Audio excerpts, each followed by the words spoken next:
대통령 재판 관련 소식부터 살펴보겠습니다. 최 변호사님, 오늘이요.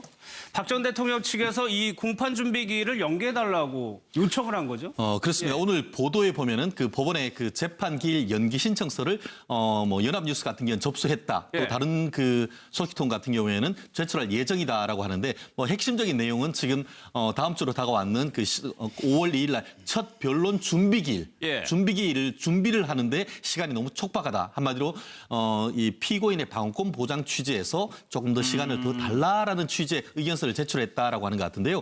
우리가 형사 재판을 하다 보면은 재판에 넘긴 다음에 변호인 선임이 조금 늦어지는 반면에 재판 기록이 굉장히 많다. 이럴 경우에는 상당 부분 변론기일을 연기해달라라는 요청을 하고 있는데요.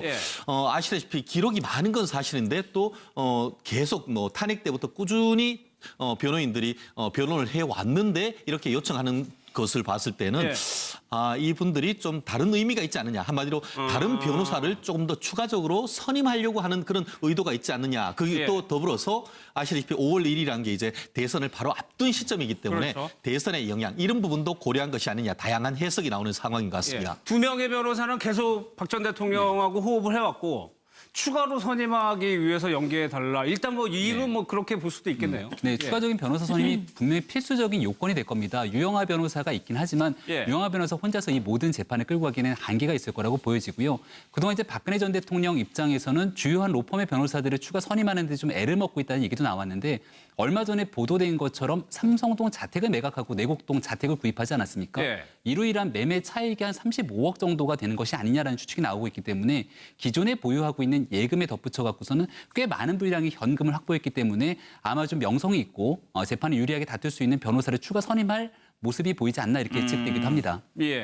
그런데 강 변호사 혹시요? 혹시 정치적인 이유는 없을까요? 이게 대선 전에 시작하기 때문에 그 부분은 혹시 고려하지는 않았을까요? 글쎄요. 지금 처음에 오히려 저는 박근혜 대통령 그 재판의 진행이 좀 당겨져서 어쨌든 준비기일이긴 하지만 첫 준비기일을 대선 전에 하게 된 것이 좀 오히려 정치적으로 영향을 선거에 줄 수 있을 거다라고 좀 생각을 했고 그거에 대해서 오히려 박근혜 대통령 측에서 별로 나쁘지 않게 생각하는 거 아닌가 이런 생각까지 했는데 오히려 지금 그 준비기일을 연기해달라고 하시는 걸 보면은 정말 이런 거 저런 거 상관없이 철저히 본인의 그 재판에 대한 대비 변호인들의 대비 여기에 좀 맞춰져 있는 것 같습니다. 오히려 정치적인 의도가 없어졌다. 의도를 생각하기보다는 당장 이제는 정말 재판에서 무죄가 나오지 않으면은 박근혜 전 대통령의 지금 인신 구속 상태가 해결되기가 굉장히 어려운 구조를 이미 갔잖아요. 그러다 보니 이제 어떻게든 박근혜 대통령을 재판 단계에서 그 몸이 풀려나올 수 있게 할 수 있는 결과를 내야 한다. 거기에 좀 맞춰져 있는 것 같고요. 그리고 지금 변호인 구성이 굉장히 부족한 상태입니다. 그 두 분 가지고는 좀 안 되기 때문에 추가 선임을 하려고 할 텐데 그게 좀 여의치 않는 것 같아요. 여러 가지 이유로. 그러다 보니 이제 추가 선임을 해도 또 그분들이 기록을 보셔야 될 시간이 필요하고 그래서 어디까지나 재판 준비에 좀 중점을 두면서 이번에 연기 신청을 한 것 같습니다. 그러네요. 어떻게든 대선에 영향을 주겠다고 하면 뭔가를 해야 되는 거니까 미룰 이유는 없겠죠. 지금 박근혜 대통령 입장에서 그것 따질 겨를이 있겠습니까? 사실 그렇다고 해서 이게 대선에 영향을 주어서 자유한국당 후보가 지금 그 대통령이 된다라는 어떤 당선 가능성이 있는 것도 아니고 그런 측면에서 보면 오히려 철저하게 변호사들과 상의해서 재판 준비를 더 좀 치밀하게 하고 방어권을 보장받는 게 가장 급선무 아니겠습니까? 결국 삼성동 자택 매각 자금도 그렇고 또 변호사 추가 선임도 다 그런 것들이 다 이렇게 하나로 귀결되는 것 같아요. 그러니까 오로지 어떻게 보면 실리적으로 굉장히 재판의 유불리를 따라가지고 조금 더 보강하기 위해서 연기를 해달라. 보석 얘기도 한때 좀 나왔었는데 이번 연기하고 보석하고는 전혀 관계가 없습니까? 현실적으로 보석될 가능성은 거의 사실상 실무 감각으로는 제로에 가깝다라고 볼 것입니다. 실질적으로 지금 보석 같은 경우에는 우리가 일반적으로 얘기하듯이 병보석이라고 얘기를 하죠. 신병이 상당히 해서 안에서 그 구치소에서 생활을 하기가 어렵고 구치소에도 병원 같은 시설이 있습니다. 또 아니면 통원 시설이 하는데 그런 것 자체가 어려울 정도가 돼야 외부의 어떤 병보석 정도를 인정하는 것인데 예. 현재 그 박근혜 전 대통령이 물론 뭐 여러 가지 연세도 적지 않고 여러 가지 지병이 있는다는 뭐 그런 얘기도 있습니다만 적어도 지금 정도의 어떤 건강 상태를 가지고 병보석을 하기에는 현실적으로 어렵기 때문에 결국 그와 같은 어떤 그 국민들에게 또 안 좋은 그런 이미지를 준 것보다는 예. 지금 얘기하는 것대로 최대한 변호인을 보강한 다음에 철저하게 정면 돌파를 할 구성해서. 가능성이 상당히 높지 않을까 저로서는 그렇게 예. 생각을 합니다. 혐의 자체도 굉장히 중하기 때문에 보석 가능성이 그렇습니다. 굉장히 낮은 만약에 그렇게 된다고 하면은 사실 나중에 만약에 이걸 인정해주면 다른 재판에서도 이른바 형평성의 논란이 있을 수 있습니다. 그렇기 때문에라도 법원으로서는 원리 원칙대로 갈 가능성이 매우 높고 그걸 알기 때문에 변보성 신청할 가능성조차도 아마 낮지 않을까 싶습니다. 예. 김병무 교수님, 추가로 나오는 변호인단이 저희가 낯익은 얼굴들이 많아요. 네. 탄핵 때 대리인단에 속했던 변호사들이 많거든요. 그렇죠. 대표적인 케이스가 이중환 변호사라고 예. 볼 수 있는 거고요. 박근혜 전 대통령의 탄핵을 가지고 이제 헌재 재판소의 그런 판결들을 이끌어내기 위해서 합류했던 변호사들이 분명히 존재하는 건데 지금 있는 두 명의 변호사 중에 핵심적인 역할을 하는 건 결과론적으로 박 전 대통령이랑 가장 가까이 있는 유영하 변호사 아니겠습니까? 예. 따라서 유영하 변호사를 중심으로 변호인단을 다시 한번 재구성을 하는 과정이 있게 됐을 경우에 이중환 변호사 같은 경우는 유영하 변호사와 그러니까 과거에 이제 탄핵 심판을 다투는 과정 속에서도 크게 불협화음이 없었던 거로 보여지거든요. 따라서 아마 이중환 변호사 같은 경우는 현재까지는 합류서를 부인하고 있는데 아무래도 탄핵에서 같이 함께했던 변호사들 중심으로 다시 한번 이번 예. 이제 재판 과정을 다투는 변호인단의 합류가 예측되지는 않는가 이렇게 보기도 합니다. 예, 뭐 아직까지 거물급 변호사가 들어온다는 소식은 없는 것 같습니다. 이 상태에서 간략하게 보면은 위재민 변호사님이나 정장현 변호사님은 검찰 출신입니다. 그런데 여기 지금 그리고 최명성 변호사님도 검찰 출신이고 예. 그 반면에 이중환 변호사님 같은 경우에는 부장판사 출신이십니다. 판사 출신이에요? 그렇기 때문에 일단 재판부로 왔기 때문에 현재로서는 사건 자체에 대해서 굉장히 깊이 알고 있고 법리에도 뚜렷한 어떤 나름대로의 깊이가 있는 이중환 변호사님이 사실 박근혜 전 대통령으로서는 상당히 중요한 키맨이 될 것 같습니다. 그렇기 때문에 지금 본인으로서는 제의가 없었다라고 해서 합류서를 부인하고 있지만 제가 개인적으로 봤을 때는 아마 주위에 있는 분들도 이 변호사님은 같이 해야 된다라고 지금 제의했을 가능성이 높지 않을까 싶습니다. 그렇겠네요. 재판에 들어가면 아무래도 판사 출신 변호사들이 필요하기 마련이니까 한번 좀 지켜보겠습니다. 또요, 지금 재판이 계속 진행되면서 진술조서들이 공개가 되고 있는데 김병민 교수님, 네. 장시호 씨하고 그러니까 박 전 대통령이 최순실 씨하고 어떻게 통화됐는지가 나오고 있는데 네. 유언장을 보고 급하게 연락을 했다는 거예요. 장시호 그렇죠. 씨에게는. 그러니까 10월 24일 작년도에 JTBC 이제 보도를 통해 갖고서는 사실 한 대한민국이 발칵 뒤집히지 않았습니까? 예. 그리고 나서 그 다음 날 박근혜 전 대통령이 대국민 담화를 발표했고 그리고 나서 26일에 최순득 씨가 결국은 전화를 했다는 겁니다. 박근혜 전 대통령과 굉장히 막역한 사이로 알려졌는데 최순득 씨 같은 경우는 박 전 대통령이랑 취임 이후에 거의 연락을 하지 않았다는 거예요. 근데 최순득 씨의 딸이 바로 장시호 씨 아니겠습니까? 장시호 씨는 최순실 씨와 이 모든 여러 가지 국정농단 사건에서 얽혀 있는 부분이 한두 군데가 아니었고 예. 근데 최순실 씨가 갖고 있는 그 문건을 확인해 보니 유서를 확인하고서는 얼른 전화를 할 수밖에 없다라고 해서 최순득 씨가 박근혜 전 대통령에게 얘기를 했다라는 거죠. 예. 그런 과정들을 통해서 박 전 대통령이 이제 최순득 씨에게 여러 가지 얘기를 하면서 결국은 최순실 씨가 들어올 수 있도록 모종의 역할을 했다라는 건데 이 내용만 보게 된다라면은 박 전 대통령이 독일에 가 있는 최순실 씨와 연락이 닿지 않기 때문에 최순득 씨를 통해서 얘기를 하지 않았는가라고 지금 증언이 나오는 거거든요. 예. 이게 최순득 씨의 증언을 통해서 특검의 결과, 조사 결과로 밝혀진 내용이라고 볼 수 있는 거고요. 근데 또 다른 얘기를 보게 됐을 경우는 장시호 씨가 여러 가지 증언들을 통해서 차명폰을 가지고 최순실 씨와 박 전 대통령이 통화를 했다는 얘기가 나오고요. 예. 그 차명폰의 존재 얘기를 했을 때는 결국은 독일에 가 있는 최순실 씨와도 수차례 통화를 했다는 내용들이 나오기 시작하거든요. 특히 독일에서 귀국하기 전까지도 통화를 했다라고 하는데 예. 최순득 씨의 증언이 맞는 건지 아니면 특검에서 얘기했던 장시호 씨의 증언이 맞는 건지 아직은 확인되지 않는 상황으로 볼 수 있습니다. 김병민 교수님 잘 지적을 해주셨는데 특검에서는 그 차명폰을 두고 최순실 씨하고 박 전 대통령이 1000회 이상 이렇게 자주를 통화하는데 왜 이때만 통화가 안 된다고 왜 이거를 최순득 씨한테 얘기를 하는 거예요? 그렇습니다. 이 정황은 기본적으로 예. 박근혜 전 대통령에게 상당히 좀 유리한 정황이 될 수 있다라고 일단 그 말씀드리고 싶은데요. 아, 그런가요? 실질적으로 어떤 얘기냐 하면은 지금 그 말씀하셨듯이 작년이 10월 24일 날 태블릿 PC 보도가 있고 나니까 예. 박근혜 전 대통령에게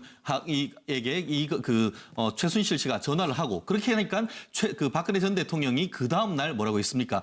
사과를 하면서 한마디로 그 최순실 씨한테 사실상 쏘갔다라고 얘기를 했지 않습니까? 그렇기 때문에 그 전날 통화를 하면서 더 이상 통화하지 마라라고 얘기를 했고 실제로 그 최순실 씨가 박근혜 전 대통령과 그 차명폰으로 계속 전화를 했지만 예. 전화가 안 되니까 이제 그 장시호 씨한테 연락을 해서 예. 엄마 통해서 그 박근혜 전 대통령에게 좀 연락을 해달라라고 그렇게 우회를 해왔는데 예. 그때 지금 얘기하는 것처럼 최순득 씨 같은 경우에는 평소 때 이제 윤전추 씨를 잘 몰라나 봅니다. 그래서 예. 전화를 좀 해달라고 하는데 굉장히 좀 망설였다가 부득이 전화를 했더니만 박근혜 전 대통령과 통화를 할 수 있습니까? 했더니만 아직 지금은 없습니다. 해서 박 대통령에게 전달을 해볼게요 했는데 한참 뒤에 이제 통화가 됐다는 그런 얘기가 벌써 한 달 전에 나왔었는데 좀 오늘 그 최순득 씨의 진술 조서로 나왔는 게 그렇다는 건데요.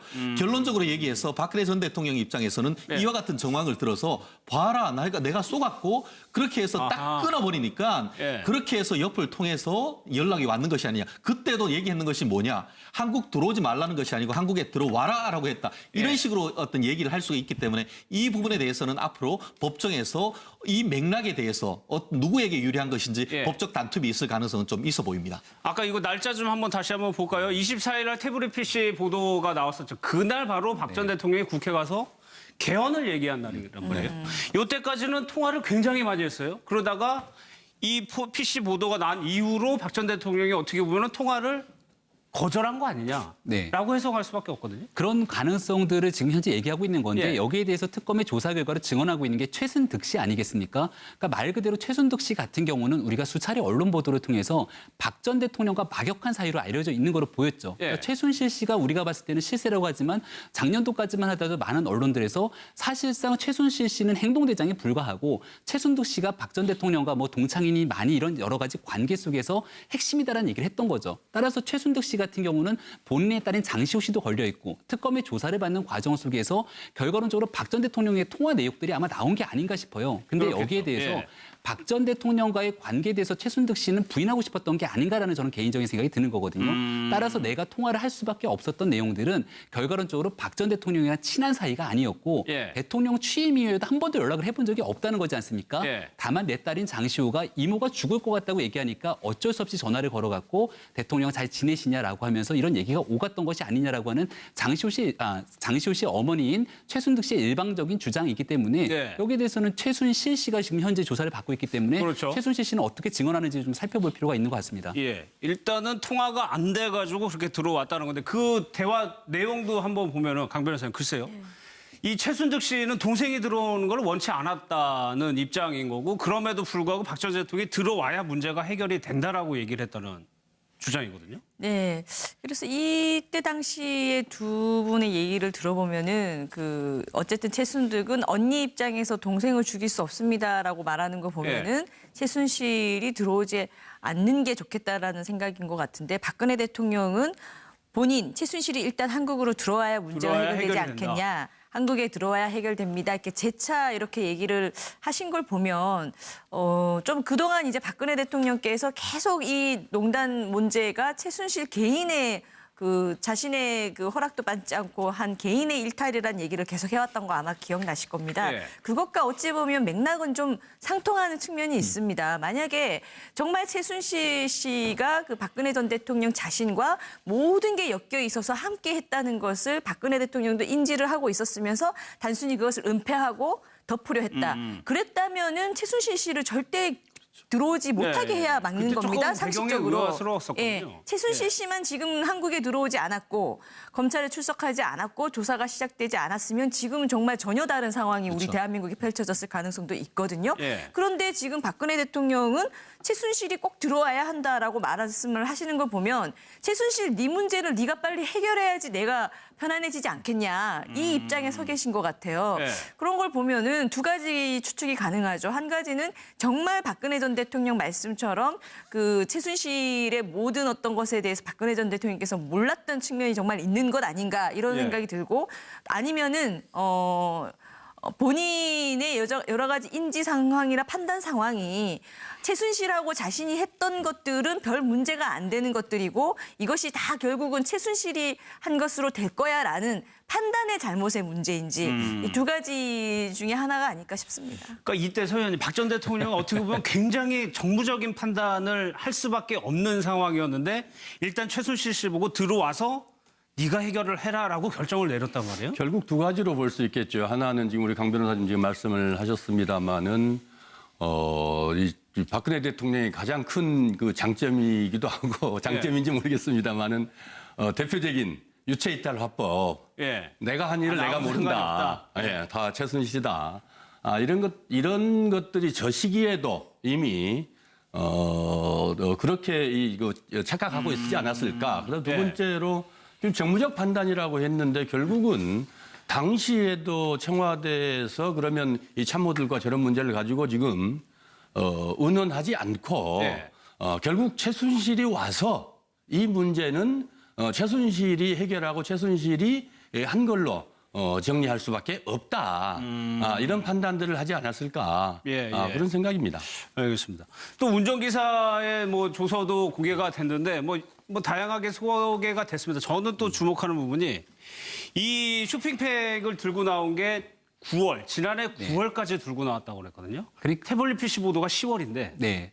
그러니까 독일에 가기 바로 직전 뭐 상황으로도 볼 수 있는 거고요. 언론을 통해서 K스포츠재단과 미르재단에 대한 의혹들이 불거지기 시작했던 게 작년 여름 아니겠습니까? 그렇죠. 그리고 이제 9월 달이면 국정감사를 통해서 최순실 씨에 대한 여러 가지 의혹들에 대해서 국회 특히 야당 차원에서 문제를 제기했던 상황이기도 하고요. 그런 과정에서도 여러 가지 관계에 대해서 사실 어느 정도 좀 선을 끊지 못하는 모습을 보였다라는 거고요. 지금 운전기사의 증언 등을 토대로 보게 됐을 경우에는 특검이 제기하고 있는 가장 대표적인 죄명 중에 하나가 뇌물죄 아니겠습니까? 네. 뇌물죄를 입증하기 위해서 두 사람 간에 얼마나 긴밀한 경제적 공유관계를 설정했는지를 보기 위함인데 말 그대로 최순실 씨가 박 전 대통령에 대한 아주 일거수일투족 모든 것들까지 다 이렇게 구매를 해갖고 갖다 주는 모습들 그리고 여기에 대한 쇼핑백의 여러 가지 내용들을 담아갖고 운전기사는 사실 볼 수 없게 스탬플러로 다 박아놨다라고 하는데 이런 심부름을 했던 정황들을 비춰봤을 때는 박 전 대통령과의 관계에 대해서 아무래도 입증하기 위한 그런 과정들을 특검에서 제시하고 있는 게 아닌가 싶습니다. 그러니까 김경민 교수님 지적한 대로 이 9월이면은 그때 국회나 언론에서도 뭔가 이게 이상하다 낌새를 채고 본격적으로 취재도 하고 뭐 국감에서도 얘기할 때거든요. 그때까지 계속 들락달락했다는 그렇습니다. 뭐 그 대학 그 중고등학생은 빵 셔틀이라고 하는데 뭐 그 언론에서는 쇼핑백 셔틀이라고 하는데 찍어놨기 때문에 그 내용이 뭔지는 잘 모르겠습니다. 내용은 모르겠고 지금 특검이 그 보면은 지금 보면은 그 최순실이 박근혜 전 대통령에게 전달했는 것에 대해서 물었는데 그에 대한 답이 전달했는 것보다는 오히려 이 물건을 가지고 청와대에서 주는 거를 받아서 나왔는 것을 얘기를 하고 있단 말이에요. 지금 저 쇼핑백에 내용이 있는 것이 뭔지는 알 수는 없죠. 그렇지만 만약에 그것이 예를 들어서 뭐 청와대 문건이다 이렇게 한다고 하면은 오히려 이 재판하는 과정에서 죄가 더 무거워질 수가 있는데 지금 어쨌든 지금 나왔는 것 같은 경우에는 뭐냐면은 최순실 씨가 독일까지 가기 직전까지도 상당히 개인적인 물품을 청와대로 들여보냈고 또 여전히 청와대에서는 뭔가 물건이 나왔고 한다는 것을 있었기 때문에 결국 그 박근혜 전 대통령이 이 정권 초기에 어떤 보좌진이 어떤 확실한 어떤 진영이 갖춰지기 전까지 있었지 그 이후엔 끝냈다란 말의 진실성이 떨어지는 것에 대한 간접 증거가 되는 것 같습니다. 그래서 9월까지 뭔가가 왔다 갔다라고 하는 겁니다. 오늘도 좀 재판이 이어지는데 최 변호사님 지금 최순실 씨 오늘 뇌물 재판이 있는데 증인으로 장시호 씨가 나온단 말이에요. 그렇습니다. 그 앞으로 지금 재판이 빵빵하게 남아 있습니다. 오늘 오후 2시 같은 경우에는 최순실 씨 삼성 뇌물죄와 관련해 가지고 지금 장시호 씨가 증인으로 출석하고 있다라고 하는 것 같은데요. 이것 이외에도 27일 같은 경우에는 2대 학사비리 이른바 그 직권남용 뭐 이런 문제 그 업무방해 이런 문제가 있는데 그때 같은 경우에는 최순실이 피고인이고 그 최순실이 피고인 사건에서 이모 재판에 증인으로 나가서 하는 그 장시호 씨가 나간다고 하고 그 다음 날 그 4월 28일 같은 경우에는 동계영재스포츠센터의 삼성이 18억 2,800만 원 돈을 지원을 했는데 그게 뇌물죄가 돼 있는데 거기는 둘 다 공범으로 돼 있습니다. 그런데 지금 그 사건 같은 경우에는 흥미로운 것이 이 동계영재스포츠센터의 주도권을 누가 잡았느냐를 가지고 최순실 씨와 장시호 씨가 진실 공방을 벌이고 있습니다. 그렇기 때문에 아마 지금 오늘 또 27일 그때의 재판보다 28일에 있을 재판에서의 어떤 양자 간의 어떤 그 법정 공방이 상당히 치열하지 않을까 지금 예측이 됩니다. 이때요. 이때 28일은 최순실 씨, 장시호 씨가 둘 다 이제 피고인 신분인 거고 오늘은 최순실. 근데 여기서 장시호 씨가 뭔가 좀 불리하게 증언을 할 수도 있는 거 아닌가요? 지금 현재까지 보면 더 이상 어떻게 분리할지 이렇게 진술할지 모르겠습니다만 예. 결국 지금 증인이라고 했던 취지는 뭐냐면은 예. 그 최순실 씨가 그 본인의 뇌물죄와 관련해서 장시호 씨가 검찰과 특검에 나와서 진술을 했지 않습니까? 네. 그렇게 했는 내용을 우린 인정하지 못한다라고 했을 겁니다. 그렇게 되니까 검찰로서는 그 조서의 증거 능력을 한마디로 유죄 증거로 쓰기 위해서 증인으로 불렀는 거거든요. 예, 예. 그렇기 때문에 그 검찰이 묻는 것은 그 진술을 그때 제대로 했느냐 일단 묻고 그중에 핵심적인 걸 몇 개를 물을 겁니다. 그 반면에 이제 그 최순실 씨 측 변호인 입장에서는 그 진술 조서에 있는 내용을 하나하나 탄핵할 것 같은데요. 예. 결국 그 이경재 변호사 측이 질문을 할 때 장시호 씨가 반박을 할 것인지 아니면은 이와 같이 뭐 피가 물보다 진하다라고 하면서 기존에 있던 진술을 바꿀지 태도가 그 좀 부분이 바뀔지. 상당 부분 어떻게 보면 그 법조인으로서는 관심이 가는 부분입니다. 아니 최순실 씨 재판이 관심을 모으는 게 이 재판에서는 최순실 씨가 직접 변호사처럼 질문한다고요. 그렇죠. 최순실 씨 입장에서는 사실 이제 더 대국민적으로 이미 잃을 게 없는 상황으로 여론이 악화되어 있는 상황이고 여기서 법적인 재판을 다투는 과정 속에서 이미 기소됐던 부분들은 본인이 갖고 있는 혐의에 대해서는 어느 정도 충분히 다 밝혀진 부분이 있다고 판단하는 것 같은데 최순실 씨 입장에서 이제 억울한 부분들도 분명히 존재한다고 판단하는 것 같습니다. 그게 바로 이 동계스포츠 영재센터 같은 경우가 주요한 대목으로 볼 수 있는데 예. 사실 이제 장시호 씨가 동계스포츠 영재센터를 주되게 운영했다고 볼 수 있지만 여기에 대해서 삼성의 뇌물죄에 대해서 기소라는 과정에 장시호 씨는 공범에서 빠졌다라는 거죠. 그러니까 결과론적으로 최순실 씨가 모든 것들을 주도했다라고 하는데 여기에 대해서도 앞으로 최순실 씨 입장에서는 다퉈볼 수 있는 여지에 대해서는 본인들이 불리하다고 생각되는 증언들에 대해서 사사건건 이야기를 확률이 높을 것 같고요. 예. 그렇기 때문에 앞으로 있는 재판 과정에서 최순실 씨가 여지까지 드러나지 않은 뭔가 새로운 내용들을 얼마나 더 밝혀내고 드러내게 될지도 주목해 볼 만한 대목으로 보입니다. 예, 알겠습니다. 같은 경우에는 우리가 일반적으로 얘기하듯이 병보석이라고 얘기를 하죠. 예. 신병이 그 상당히 해서 안에서 그 구치소에서 생활을 하기가 어렵고 구치소에도 병원 같은 시설이 있습니다. 또 아니면 통원 시설이 하는데 그런 것 자체가 어려울 정도가 돼야 외부의 어떤 병보석 정도를 인정하는 것인데 예. 현재 그 박근혜 전 대통령이 물론 뭐 여러 가지 연세도 적지 않고 여러 가지 지병이 있는다는 뭐 그런 얘기도 있습니다만 적어도 지금 정도의 어떤 건강 상태를 가지고 병보석을 하기에는 현실적으로 어렵기 때문에 결국 그와 같은 어떤 그 국민들에게 또 안 좋은 그런 이미지를 준 것보다는 예. 지금 얘기하는 것대로 최대한 변호인을 보강한 다음에 철저하게 정면 돌파를 할 구성해서. 가능성이 상당히 높지 않을까 저로서는 그렇게 예. 생각을 합니다. 혐의 자체도 굉장히 중하기 때문에 보석 가능성이 그렇습니다. 굉장히 만약에 그렇게 된다고 하면은 사실 나중에 만약에 이걸 인정해주면 다른 재판에서도 이른바 형평성의 논란이 있을 수 있습니다. 그렇기 때문에라도 법원으로서는 원리 원칙대로 갈 가능성이 매우 높고 그걸 알기 때문에 변보선 신청할 가능성조차도 아마 낮지 않을까 싶습니다. 예. 김병무 교수님, 추가로 나오는 변호인단이 저희가 낯익은 얼굴들이 많아요. 네. 탄핵 때 대리인단에 속했던 변호사들이 많거든요. 그렇죠. 대표적인 케이스가 이중환 변호사라고 예. 볼 수 있는 거고요. 박근혜 전 대통령의 탄핵을 가지고 이제 헌재 재판소의 그런 판결들을 이끌어내기 위해서 합류했던 변호사들이 분명히 존재하는 건데 지금 있는 두 명의 변호사 중에 핵심적인 역할을 하는 건 결과론적으로 박 전 대통령이랑 가장 가까이 있는 유영하 변호사 아니겠습니까? 예. 따라서 유영하 변호사를 중심으로 변호인단을 다시 한번 재구성을 하는 과정이 있게 됐을 경우에 이중환 변호사 같은 경우는 유영하 변호사 대통령 재판 관련 소식부터 살펴보겠습니다. 최 변호사님, 오늘이요. 박 전 대통령 측에서 이 공판 준비기를 연기해달라고 요청을 한 거죠? 그렇습니다. 오늘 보도에 보면은 그 법원의 그 재판기일 연기 신청서를 뭐 연합뉴스 같은 경우는 접수했다. 예. 또 다른 그 소식통 같은 경우에는 제출할 예정이다라고 하는데 뭐 핵심적인 내용은 지금 다음 주로 다가왔는 그 5월 2일 날 첫 변론 준비기일, 예. 준비기일을 준비를 하는데 시간이 너무 촉박하다. 한마디로 이 피고인의 방어권 보장 취지에서 조금 더 시간을 더 달라라는 취지의 의견서를 제출했다라고 하는 것 같은데요. 예. 우리가 형사 재판을 하다 보면은 재판에 넘긴 다음에 변호인 선임이 조금 늦어지는 반면에 재판 기록이 굉장히 많다. 이럴 경우에는 상당 부분 변론기를 연기해달라라는 요청을 하고 있는데요. 예. 아시다시피 기록이 많은 건 사실인데 또 계속 뭐 탄핵 때부터 꾸준히 변호인들이 변론을 해 왔는데 이렇게 요청하는 것을 봤을 때는 예. 이분들이 좀 다른 의미가 있지 않느냐. 한마디로 다른 변호사를 조금 더 추가적으로 선임하려고 하는 그런 의도가 있지 않느냐. 그게 또 더불어서 아시다시피 5월 1일이라는 게 이제 대선을 바로 앞둔 시점이기 때문에 그렇죠. 대선의 영향 이런 부분도 고려한 것이 아니냐. 다양한 해석이 나오는 상황인 것 같습니다. 두 명의 변호사는 계속 박 전 대통령하고 호흡을 해왔고 추가로 선임하기 위해서 연기해달라. 일단 뭐 이유는 뭐 그렇게 볼 수도 있겠네요. 네, 추가적인 변호사 선임이 분명히 필수적인 요건이 될 겁니다. 유영하 변호사가 있긴 하지만 유영하 변호사 혼자서 이 모든 재판을 끌고 가기에는 한계가 있을 거라고 보여지고요.